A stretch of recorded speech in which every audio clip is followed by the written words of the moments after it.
Salve amigos e amigas do canal, tô na área novamente para falar de Vasco da Gama, trazer as notícias do dia de hoje para você com aquele conteúdo que você já conhece, prático, objetivo e de qualidade. E neste vídeo vou retratar como anda a preparação, claro, para o jogo contra o Fluminense no próximo sábado, que vai marcar aí o reencontro do técnico Fernando Diniz com seu ex-clube, abordar o grande ponto de interrogação do time para este clássico, quer saber quem vai jogar no lugar do Felipe Coutinho e trazer detalhes importantes do nosso adversário da próxima semana. É o Melgar, meus amigos. O Vasco joga com um olho aqui, o outro ali. E é importante saber como se prepara o nosso adversário lá em terras peruanas. E vou te adiantar tudo que está acontecendo por lá, porque o clima é de bastante desgaste, hein?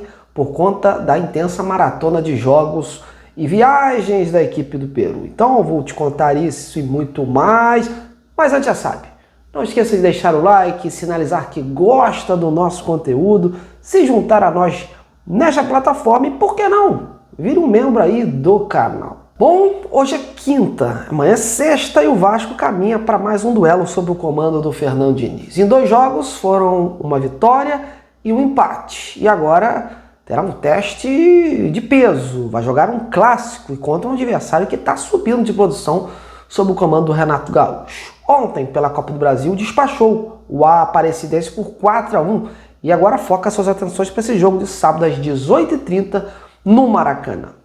Em relação ao Vasco, amigos, os trabalhos seguem intensos no CT Moacir Barbosa. Diniz tem botado para quebrar, para ajustar o quanto antes a equipe. Na atividade de hoje não foi diferente, ensaiou bastante triangulação e posse de bola e aproximação entre os jogadores, incentivando os seus atletas a trocarem ali de posição e criar oportunidades de ataque a fim de confundir a zaga adversária. Ele também trabalhou muita dinâmica e adaptação no sentido de buscar a melhor forma de adaptar o time às diversas situações de jogo.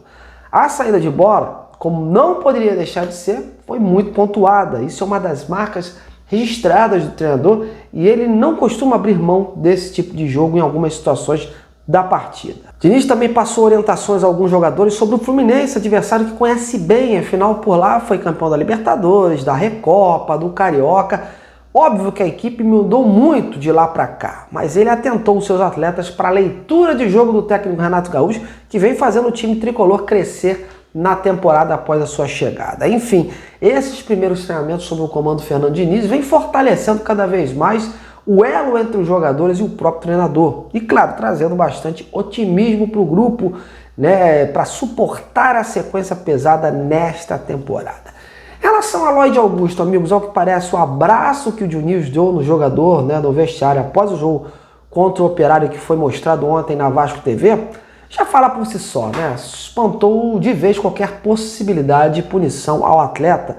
Porém, óbvio, tanto o Diniz quanto a diretoria estão atentos ali ao comportamento do jogador, mas acreditam que a questão é trabalhar mais o lado mental, ao lado da confiança dele, do atleta, que ainda está lidando com essa questão de adaptação do futebol brasileiro e essa grande responsabilidade que é jogar num clube como o Vasco. Então ele tem que saber compreender, aceitar essas críticas e jogar futebol. Sobre o Payet, o jogador voltou a treinar no CT Moacir Barbosa essa semana, mas na maior parte, hoje, ele fez trabalhos específicos para que também não seja muito exigido nesse retorno. Ele estava em fase final de recuperação da lesão do ligamento colateral do seu joelho direito. E fica a expectativa se pelo menos poderá ser relacionado para esse duelo de sábado ou se será preservado para terça-feira diante do Melgar, já que é um jogo atrás do outro. E para quem vem aí de uma contusão como essa daí e na idade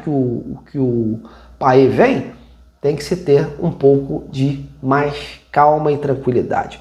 O grande ponto de interrogação para o duelo de sábado de respeito ao substituto do Felipe Coutinho, O Payet seria, mas é aquilo que a gente vem falando, ele vem machucado de bastante tempo e aí abre-se outras lacunas. O Diniz tem treinado várias situações, mas ainda não bateu o martelo sobre a formação que vai mandar a campo com a ausência do camisa 11. O Watson, o Paulinho, o Alex Teixeira, inclusive, são peças aí comentadas nos bastidores que podem entrar no lugar do Cria, caso o Diniz mantenha um foco ofensivo. Ele poderia inclusive deslocar o Nuno para ali, né, com mais um articulador e colocar uma dessas peças mais à frente. Outra situação pode ser feita é avançar o Tietê e pensar na colocação de um outro volante. No caso, sobraria aí o Cocão. Mas eu levo fé que ele coloca um jogador com características mais ofensivas mesmo. Em relação às demais posições, nenhuma modificação, tudo na mesma, incluindo o garoto Luiz Gustavo, que virou o novo titular da zaga com a chegada do Fernando Diniz, colocando o Lucas Freitas e o Maurício Lemos no banco. E você, meus amigos, quem colocaria na vaga do Felipe Coutinho, hein? Então, ó, comente aí e vamos interagir juntos aí nos comentários aí embaixo do vídeo. Bom, já que eu falei do Vasco, dá para dar uma pincelada rápida também sobre o Fluminense, né, que avançou ontem na Copa do Brasil, como eu já falei, ao golear o Aparecidense. O time tricolor já virou a chave e já foca suas atenções para esse clássico de sábado. E por lá, o Renato Gaúcho também não vai ter muito tempo para preparar sua equipe. Só amanhã mesmo que define o time e que terá aí um único treino visando o jogo contra o Vasco. Informa os companheiros que cobrem aí o Fluminense que o time deve ter novidades, né? Deve contar aí com as voltas do Meia Lima e do atacante Keno, que estavam aí lesionados. Pelo menos serão relacionados para essa partida. Se serão titulares, só amanhã mesmo nesse treinamento aí do Renato Gaúcho. Fluminense, que assim como o Vasco, já tem um desfalque certo. O volante Nonato, suspenso pelo terceiro cartão amarelo. Lembrando, galera, que o Fluminense está em 7º lugar com 14 pontos e o Vasco é em 13º com 10. O Vasco precisa pontuar para não correr o risco de se aproximar novamente da zona de rebaixamento ou até entrar nela, né? Já que o primeiro clube que abre o Z4 hoje é o Grêmio com 9 pontos.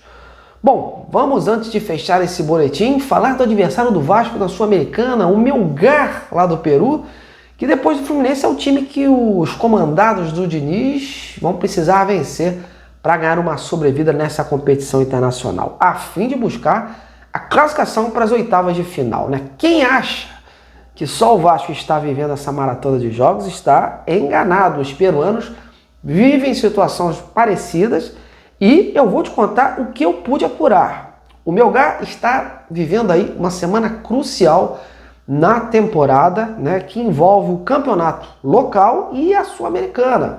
Hoje, por exemplo, teve que pegar 2 voos para chegar a Huánuco, onde disputa aí um importante duelo amanhã pela Liga 1 do Peru contra o Alianza Universidad.